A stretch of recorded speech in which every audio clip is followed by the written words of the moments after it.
Dito sa Papa Dudut Stories, ikaw ay hindi nag-iisa.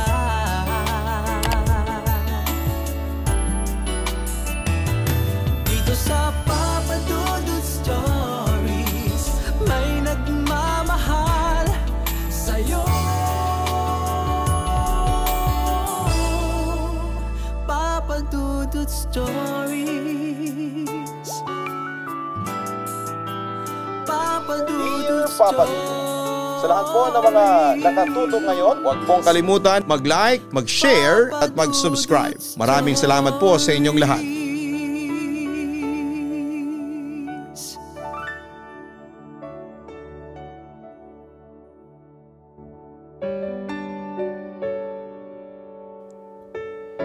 Magandang gabi sa inyong lahat, lalo na sa mga nakatutok ngayon para mapakinggan ang pinakabagong kwentong itatampok at pag-uusapan sa Papa Dudut Stories. Marami akong gustong ikwento sa inyo pero naisip kong i-share sa inyo ang kababalaghang naranasan ko na hindi ko alam kung papaniwalaan o hindi. Papa Dudut, hindi ako naniniwala sa mga sinasapian, lalo na yung mga may sasapi sa iyong kaluluwa para malaman mo kung ano yung nangyari sa kaluluwa na yon. Hindi rin ako naniniwala sa mga multo at masasamang espiritu kasi bilang lumaki sa isang relihiyosong pamilya, naniniwala ako na hindi hahayaan ng Diyos na mag-exist ang mga nilalang ng kadiliman para saktan ang isang tao. Kumbaga, you're safe because God is always there and loves you all the time. Hanggang sa nasaksihan ko ang isang nakakatakot na kababalaghan. May tito kasi akong namamanata sa isang kilalang bundok somewhere sa south. Bata pa lamang ako tuwing mahal na araw ay umaakyat na siya doon kasama ng mga kaibigan niyang manggagamot, albularyo, o kung ano pang ibang tawag sa kanila, para kumuha ng gamot o kung ano man. Ewan, yun yung sabi sa akin pero nakalimutan ko na kung ano ba talaga ang ginagawa nila doon pag mahal na araw. Hanggang sa nagkwento sa akin yung lola ko. Sa bundok daw na yon, napakaraming engkanto. At eto pa, meron pa nga daw doon isang malaking baka na ginto. Nagpapakita daw yon tuwing hating gabi at kung sino man daw ang magtangka na kumuha doon ay nawawala. Pero hindi rin ako naniwala sa ganon kasi palaging sinasabi sa akin ng mga magulang ko na hindi totoo ang engkanto at kung ano-ano pang mga nilalang. Dahil ang mundo raw ay nilikha lamang para sa mga tao at hindi para sa mga engkanto o maligno at kung ano-ano pang mga nilalang. Samantala isang bakasyon ay pinayagan akong tumuloy muna sa bahay ng lola ko sa probinsya. At isang gabi dumalaw yung tito ko sa bahay ni lola. Gabi noon at kasama ko yung mga kaibigan niya na mga manggagamot o albularyo. Nanonood kami sa TV noon ng lola ko, kapatid ko at tita kong dalagang matanda at asawa nung isa sa kasama ng tito ko. Nasa likod naman ng bahay sina tito at mga kasama niya na akala ko ay nagiinuman. Maya-maya ay narinig namin na may umiiyak na parang boses ng babae sa likod. Nagtaka ako kasi 4 lang naman sila doon. Tapos puro mga lalaki pa. Hindi namin pinansin hanggang sa lumalakas yung iyak niya tapos may sinasabi na hindi namin maintindihan kaya nagtaka na kami. Dahil naman sa curiosity ko ay sinilip ko sila. Yun pala ay sinapian na yung isa nilang kasama. May pinasapi silang kaluluwa doon para malaman nila kung ano nangyari sa kaluluwang yon. Pero hindi pa rin ako naniwala na sinasapian siya. Malay ko ba kung lasing lamang tapos umiiyak kasi may problema. Ganon naman yung mga nalalasing, hindi ba? Hanggang sa tumaas yung mga balahibo namin sa mga sumunod na nangyari. Umiiyak ulit ng malakas yung kasama ni tito ko pero boses babae pa rin. At maliwanag na naming naririnig yung mga sinasabi niya. Ginahasa ako. Sinaksak pati na rin ang mga kapatid ko. Sinunog ang bahay namin kasama ang pamilya ko. Pinatay kami ng mga kamag-anak namin. Hindi pa sana ako maniniwala nang makita kong saglit na umangat ang isang itim na usok sa katawan ng sinapian. Ilang segundo lang ay naghugis tao ito. Hugis babae ito to be exact. Maputla, halos butot balat, para siyang zombie o bangkay na nabuhay. Pero kinikilabutan talaga ako sa itim na aura ng nasabing kaluluwang sumapi sa kasama ng tiyuhin ko. Ang nakakatakot pa. Tumingin ito sa akin at ngumisi na para bang may masamang binabalak sa akin. Siyempre kinilabutan ako at napasigaw. Napansin naman ako ni tito kaya dali-dali niya akong nilapitan at pinapasok sa bahay. Huwag kang sumilip dito kung ayaw mong mapahamak. Babala pa niya sa akin bago niya sinarado ang pinto kung saan ako nanggaling. Pagkatapos noon ay nagpatuloy sila sa kanilang ginagawa. Narinig ko ulit na sumisigaw yung kasamahan ni tito. Hudyat na muling sinapian ito ng nilalang na nakita ko kanina lamang. Pero hindi na ako nangahaspang sumilip at sa halip ay nakinig na lamang ako habang nakadikit ang tenga ko doon sa pintuan. Papadudot, hindi ako makapaniwala sa mga narinig ko. Kinilabutan ako. Kasi akala ko sa pelikula ko lamang ito nakikita pero ngayon ay nangyayari sa likod mismo ng bahay namin. Natahimik kaming lahat na nasa loob ng bahay. Tapos ay may narinig ulit kami. Ginto. Nasa ilalim ng lupa tabi ng ilog kung saan nila kami nilibing. May kwintas doon, itago ninyo. Sobrang nakakatakot kasi bukod sa nalaman naming pinatay sila ng mga kamag-anak nila ay may mga ginto pang nakabaon sa ilalim ng lupa. Pagkatapos noon ay tumahimik na ang labas. Sinubukan kong buksan ang pinto para sumilip at nakita kong pinaiinom na nila ng tubig yung kasamahan nilang sinapian. Sa kabilang banda pagkatapos nilang gawin yon ay nagalit yung lola ko dahil bakit daw sa bahay pa namin ginawa yon. Tapos nagkwento yung isang kasamahan ng tito ko. Matagal na daw kasi siyang may napapanaginipan na babae. May humihingi daw ng tulong sa kanya para makita yung ginto at ang mga katawan nito. Nung una daw ay hindi niya pinapansin yung panaginip na yon. Hanggang sa kinulit daw siya ng kinulit kaya nagpatulong siya sa tito ko at mga kasamahan niya. Matagal na din kasi nilang ginagawa yon. Samantala, narinig kong kinuwento rin ni tito ang kasaysayan ng babaeng sumapi sa kasamahan nila. Nangyari daw yun sa babae at sa pamilya niya noong pang 1940s. Pinatay daw sila dahil gustong kunin ng mga kamag-anak niya yung mga ginto lalo na yung kwintas. Hindi ko alam kung anong klaseng kwintas yun tapos tinuro kung nasaan yung mga ginto. Nandun din daw kung saan sila nilibing pero hindi din nakita nung mga kamag-anak niya siguro dahil sa sobrang lalim ng pinaghukayan. Alam ko pagkatapos noong pangyayaring yon ay hinukay na nila yung lugar kung saan sinasabi ng babaeng kaluluwa ang eksaktong lokasyon ng kanilang pinaglibingan. Pero patago nilang hinuhukay yon dahil sa pakiusap na rin ng lalaking sinapian at para na rin sa kaligtasan ng pamilya nito. Lumipas nga ang halos 3 linggo ng paghahanap at paghuhukay. Nahanap din nila ang kanilang punteriya. Kasama ng mga buto ng tao ay isang bangang kasing laki ng 2 litrong pitsel. Pagbukas daw nila ay nakita nga nila mga alahas na gawa sa purong ginto. Pero hindi nagka-interes doon sina Tito at mga kasamahan niya at ibinigay na lamang yon doon sa lalaking sinapian.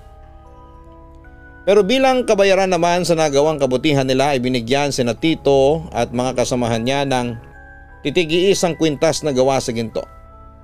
Ang napunta pa nga kay Tito ay yung may pendant na may blue na batong kumikinang. Nang makita ito ni Lola ay nagustuhan niya ang kwintas. Pero ang nakapagtataka ay hindi interesado doon si Tito. Hindi nagtagal ay umalis na rin ang tiyuhin ko sa bahay ni Lola at nagulat ako nang makita kong iniwan niya ang gintong kwintas sa isa naming paso na may nakatanim na fortune plant. Dahil naman sa gandang-ganda ako sa nasabing kwintas ay kinuha ko yon at hindi ko na sinabi kay Lola ang tungkol doon. Pagkatapos ng bakasyon ay dinala ko pa ang kwintas na yon sa pag-uwi ko sa aming bahay. Hindi ko na rin sinabi yon sa mga magulang ko kasi baka may kwento pa nila kay Lola yon at bawiin pa sa akin ang alahas. Sinusuot ko lamang ang kwintas kapag lumalabas ako pero tinatago ko yon pag uwi ko sa bahay. Pero Papa Dudut, simula nang mapunta sa akin ang gintong kwintas na yon ay nakakaramdam na ako ng kakaiba sa aking paligid. Kakaiba at nakakatakot. Hindi ko ma-explain noon ang feeling pero pakiramdam ko noon ay magkakatotoo yung mga kinakatakutan ko.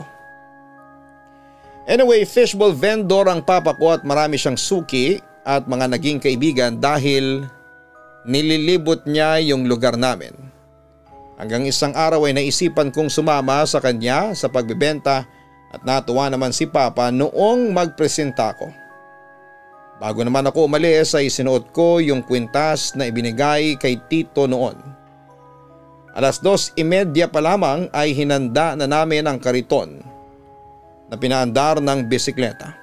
Habang nagbibisikleta na kami papunta sa kanyang pwesto ay napansin na pala niya ang suot kong kwintas. At pagdating namin sa usual niyang tambayan, agad na pinuna ni Papa ang suot kong kwintas. "Saan mo nakuha yan, anak?"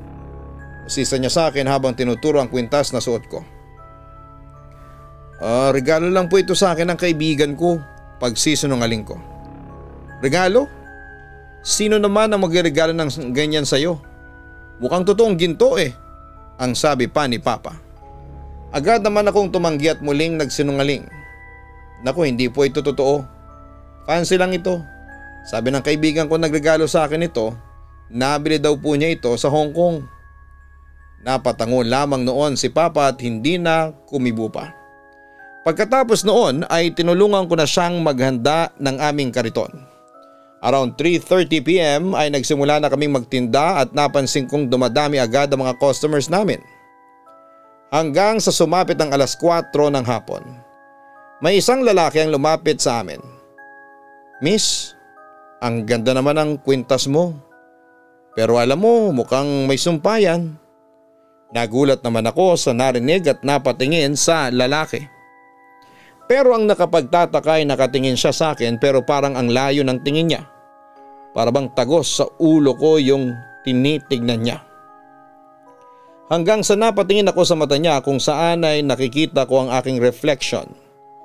Pero kinilabutan ako nang makita ko mula sa mata niya na walang ulo ang reflection ko. Napatras ako sa aking kinakatayuan at agad kong hinawakan sa balikat si Papa.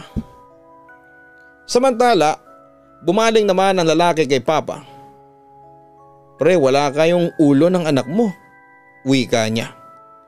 Laking gulat namin ni Papa noong narinig namin yon at akala namin ay binibiro lamang siya nito. Aware naman si Papa about the headless sign. Napangitain ito na something might happen bad to a person. Well, yung taong ito na nakakita sa amin ni Papa na walang ulo ay bata pa. Siguro nasa 20 plus something ang kanyang edad. "Pre, nagtatrabaho kami ng maayos dito. Huwag ka namang manakot." Mahinahon na wika niya sa lalaki. "Pasensya na kayo pero hindi talaga ako nananakot. Kanina ko pa kayong tinitingnan mula sa malayo. Wala kayong ulo ng anak mo," insist ng lalaki sa amin. Sa hindi malamang dahilan ay dala na rin ng pangamba ay tinapik niya ito ng malakas at sinabing, "Grabe ka naman pre. Wag naman, bata pa yung mga anak ko. At saka may future pa itong dalaga ko." Umalis na lamang yung lalaki pagkatapos noon. Kilala naman yon ng ilan sa mga customers namin at ang sabi nila ay bagong salta lang daw yon sa lugar tapos ay napaka-weird daw nito. Hindi na lang pinansin ni Papa ang nangyari at sa halip ay pinagpatuloy na lamang niya ang pagtitinda. Habang ako naman ay nagdasal ng palihim. "Siya nga pala pa, bakit niyo pala tinapik yung lalaki kanina?" Usis ako kay Papa noong pauwi na kami galing sa pagbebenta. Ayon naman kay Papa, tinapik niya daw ito dahil ayon sa aking lola ay isa ito sa mga pangontra pag nakitaan ka na walang ulo. Pero huli na nang naalala niya na mali pala ang nangyari. Dapat siya ang babatukan ng taong nakakita na wala siyang ulo. Sa halip ay siya ang tumapik doon sa taong nakakita sa kanya. "Abigail, napapansin ko na parang ang tahimik mo simula pa kanina, may problema ka ba?"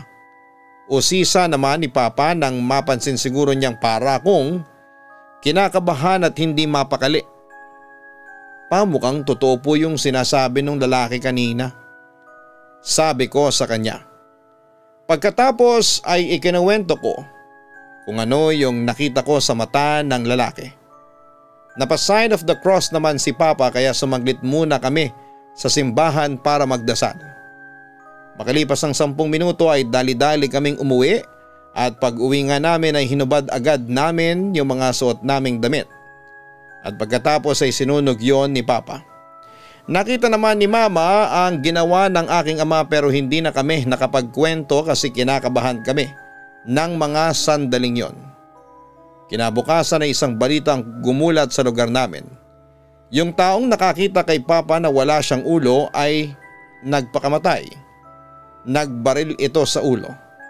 Ang daming nang hinayang kasi college graduate ito at may magandang trabaho. Ayon sa pamilya nito ay wala naman daw nababanggit na problema. At ang saya pa nito maghapon, kaya laking gulat nila na nagpakamatay ito. Noong nalaman namin ni Papa na nagpakamatay ito ay agad naming ikinuwento kina Mama. Kaya nag-isip kaming lahat kung lumipat ba sa kanya o tumalbog ba sa kanya yung dapat kay Papa mangyayari. Sa kabilang banda ay nakaramdam ng self-guilt si Papa. Dumating sa point na sinisisi niya ang kanyang sarili sa pagkamatay noon. Pero hindi namin alam kung yun nga ba talaga ang tunay na dahilan. Samantala habang nasa kwarto ako ay bigla ko naalala ang kwintas. Kinuha ko yon at pinagmasdan tapos ay bigla akong kinilabutan. Hindi ko alam kung ano ang nararamdaman ko ng mga sandaling yon para kasing nararamdaman ko na may kinalaman ang kwintas na yon sa pagkamatay ng lalaki.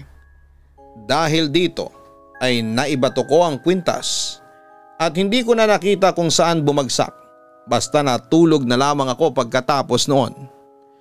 Kinaumagahan pagbaba ko para magagahan ay ibinigay sa akin ni Mama ang kwintas.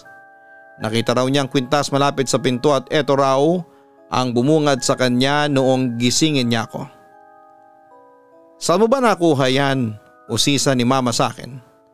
"Sa kaibigan ko lang po, regalo niya sa akin." Tipid kong sagot.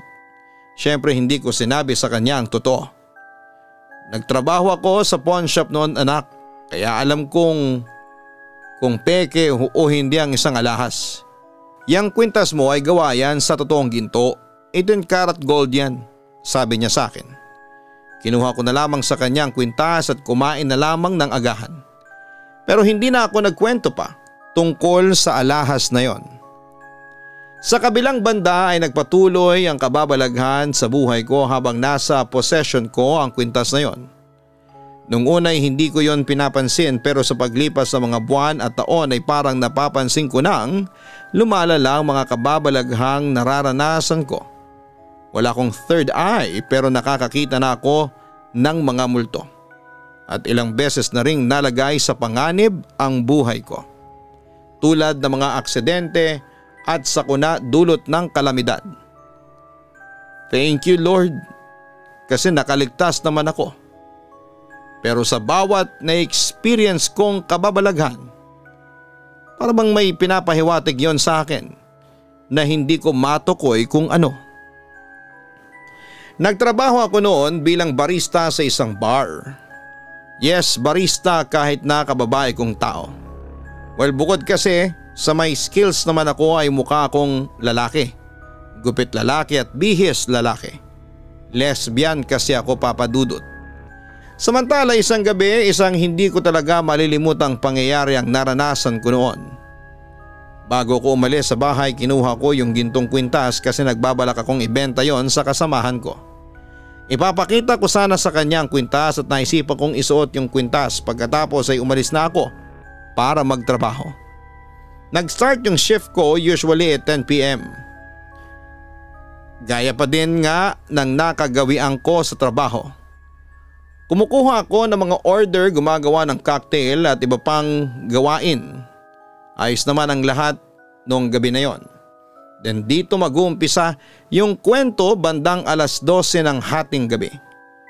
May dumating na 2 lalaki na nasa early 20s ang age. Medyo bata pa na parang halos kaidarang ko lang. Halata sa kanila na lasing na sila at mukhang wala silang pakialam sa nasa paligid sa kanila at sa mga sinasabi nila kasi ang ingay nila. Yung isa sa kanila ay matangkad na payat at parang gumagamit pa ng droga. Ang isa naman ay pandak, medyo semi-kalbo at madilaw yung ngipin. Unang kita ko pa lamang sa kanila ay hindi na ako komportable sa mga kilos nila.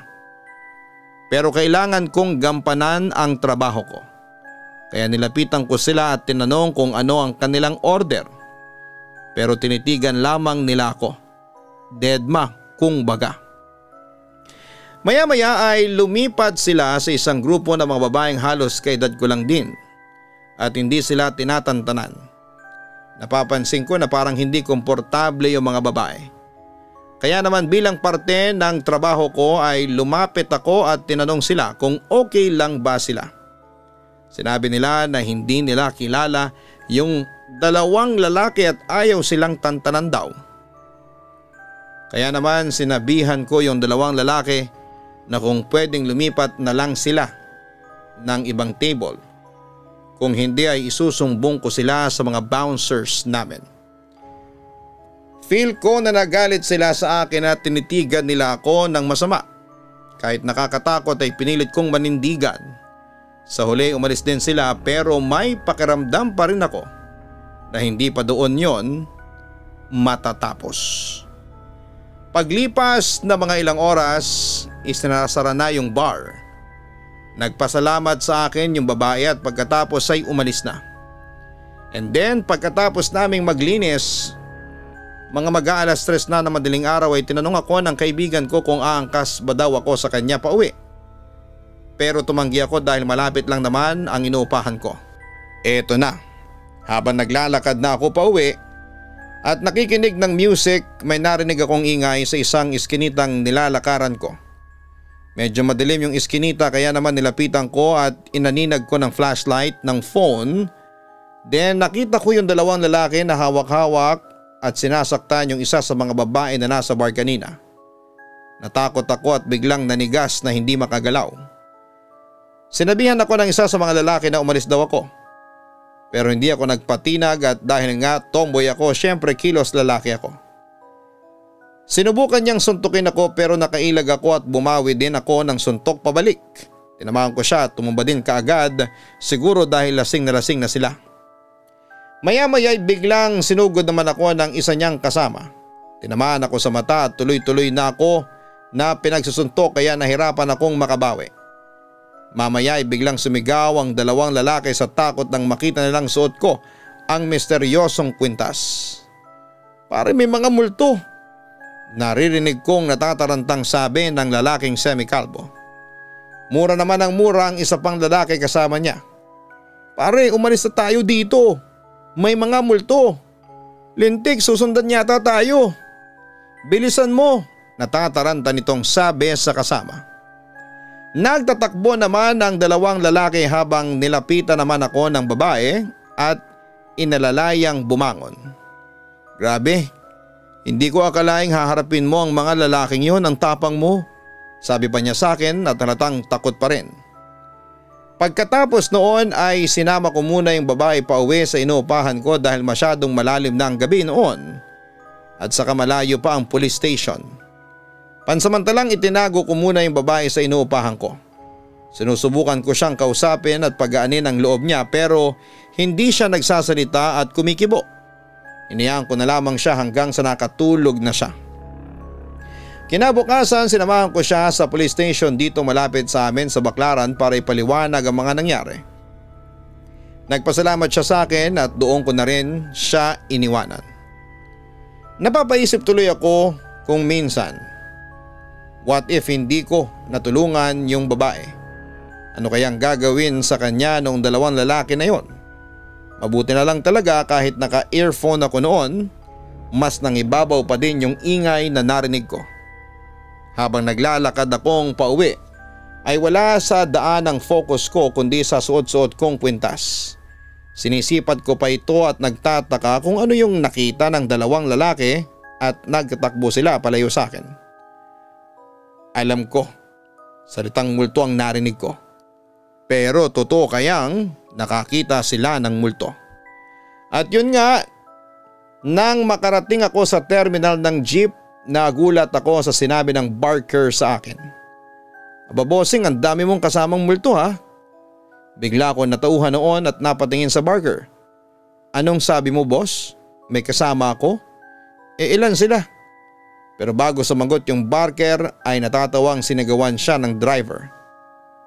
Huwag mo ang takutin ang pasahero ko, baliw ka talaga, sabi pa nito. Pero hindi tumawa ang barker at sa halip ay seryoso itong tumingin sa akin. May third eye ako, may mga kasama kang mga multo. Ilan po sila? Usisa ko. 5. Isang tatay, isang nanay, isang panganay na babae tapos 3 nakababata niyang kapatid na lalaki. Mukha silang may-ari ng kwintas na suot mo. Sinumpa nila yan para hindi mapunta ang mga pag-aari nila sa iba. Ang sabi pa ng barker. Sa puntong yon ay alam ko nang nagsasabi ng totoo ang barker. Kaya hinubad ko na ang kwintas at akmang ibabato sa malayo pero pinigilan ako nito. Huwag mong itapon yan bossing. Kahit itapon mo yan, hindi mawawala ang sumpa. Kakapitan ka pa rin ng mga kaluluwa, sabi pa niya sa akin. Anong gagawin ko kuya? Tanong ko. Dalhin mo yan sa tito mo. Albularyo siya hindi ba? Siyang nakakalam kung paano yan didispatchahin. Sagot niya sa akin.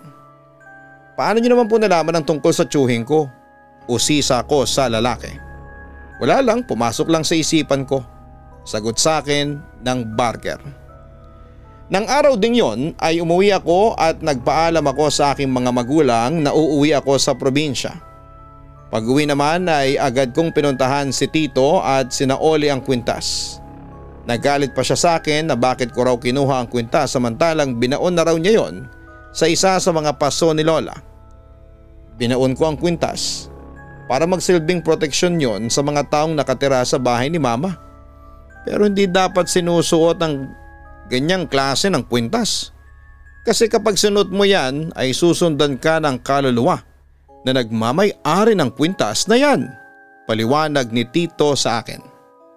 Samantala para mawala ang sumpa, muli niyang ibinaon ang kwintas. Pero sa puntong yon, sa tapat na ng bahay niya ibinaon yon.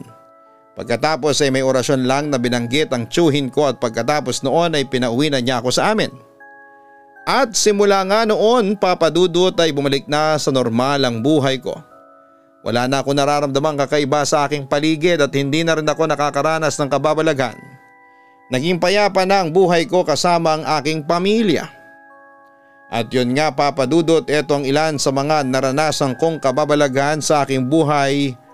Bahala na po kayo kung maniniwala kayo sa akin. Muli maraming salamat in advance kung mapipili po ninyo ang kwento ko and God bless and more power sa inyong programa. Ang inyong tagahanga, Abigail. Ang kwentong narinig natin ay tungkol sa isang bagay o gamit na may sumpa ng dating may-ari. Sa lagay na ito ay yung gintong kwintas na kinuha niya dahil sa magara nitong anyo. Pero ang hindi niya alam, ang bagay na yon ay magdadala ng kababalaghan sa kanyang buhay, na ang iba ay muntik nang maglagay sa kanya sa kapahamakan. Ang sumpa ay ang kabaligtaran ng isang basbas. Kung ang basbas ay isang pagpapahayag ng magandang kapalaran dahil sa ang isang tao ay binasbasan sa pangalan ng Diyos at sa kanyang mga plano, ang sumpa naman ay ang pagpapahayag ng kamalasan o masamang kapalaran sa isang tao dahil siya ay sumasalungat sa itinatakda o ipinaplano ng Diyos. Kahit ang isang pari ay maaring isumpa ang isang tao dahil sa paglabag sa utos ng Diyos. Sa paniniwala ng mga Kristiyano, ang taong may kapangyarihang magbasbas ay may kapangyarihan ding manumpa. Bakit nanunumpa ang mga tao? Ang panunumpa o pagsumpa sa mga tao ay matatagpuan hindi lang sa Kristyanismo kundi sa halos lahat ng relihiyon sa buong mundo. Kahit na mag-iba-iba man ang konteksto ng mga tao ay isa lang ang pagkakapareho: ang pagdeklara ng isang batas o pangako na mangyayari sa isang tao bungad ng kanyang pagsalungat o paglabag sa isang batas bilang parusa. Umuobra ba ang mga sumpa? Paminsan-minsan ay tunay ngang umuobra ang mga sumpa. Ngunit hindi sila nagkakabisa dahil sa salamangka o kung anumang uri ng mahika, ngunit dahil ito sa tinatawag na self-fulfilling prophecy. Ito ay dahil ang pag-iisip ng tao ay tunay na bukas sa mga suhestyon. Kaya hindi nakakagulat na ang taong naniniwalang sila ay isinumpa ay papatunayan ang kanilang paniniwala gamit ang tinatawag na confirmation bias. Halimbawa, iisipin nilang natisod ako ngayong araw, baka dahil ito sa sumpa. Sa mga mas malalang kaso, may mga pagkakataong tuluyang nagkakasakit ang isang tao dahil sa kanilang paniniwalang sila ay isinumpa. Sa mga katuwid, ang self-fulfilling prophecy ay isang psikolohikal na pangyayari na kumbaga ay binubuhay o isinasabuhay natin ang mga kamalasang mangyayari sa atin dahil na din sa taimtim tayong naniniwala na mangyayari ang mga ito sa atin.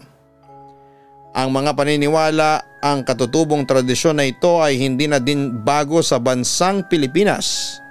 Kilalang isla ng Siquijor para sa mga mangkukulam na naglalagay ng sumpa para sa mga taong kumakalaban sa iyo at tumutulong ding pagalingin ka sa mga sumpang nilalagay sa iyo ng kaaway mo. Wala man itong siyentipikong pruweba, hanggang ngayon ay marami pa rin ang Pilipino na naniniwala dito. Kaya na rin marahil nagkakatotoo ang mga sumpa natin sa isa't isa. Huwag kalimutan na hanapin ang Gian Giano Vlogs at mag-subscribe. Makinig din sa mga mas nakakatakot na kwento sa Kaistorya Horror YouTube channel. Maraming salamat po sa inyong lahat.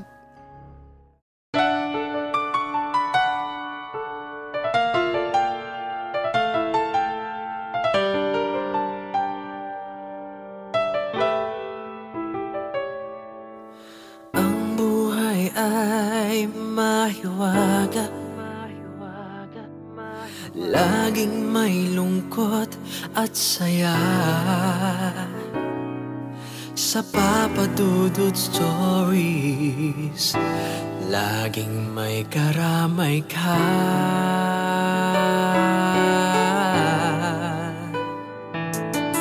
Mga problemang kay bigat, dito ay pakikinggan ka. Sa Papa Dudut Stories, kami ay iyong kasama. Dito sa Papa Dudut Stories, ikaw ay hindi nag-iisa.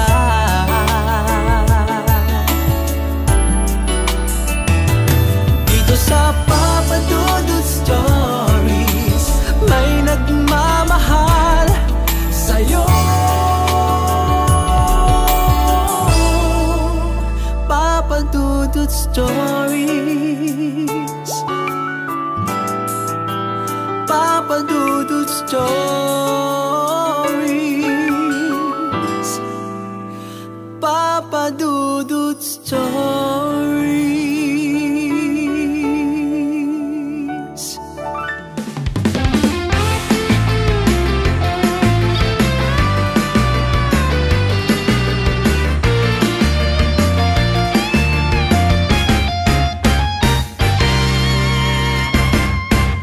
Hanap mo ba'y manok na masarap? Lechon manok na lagi niyong babalik-balikan. Let's go na magpatumpik-tumpik pa. Siguradong enjoy lahat sa kapagkainan. Papa Dudut, lechon manok, iba ang lasa, iba ang sarap.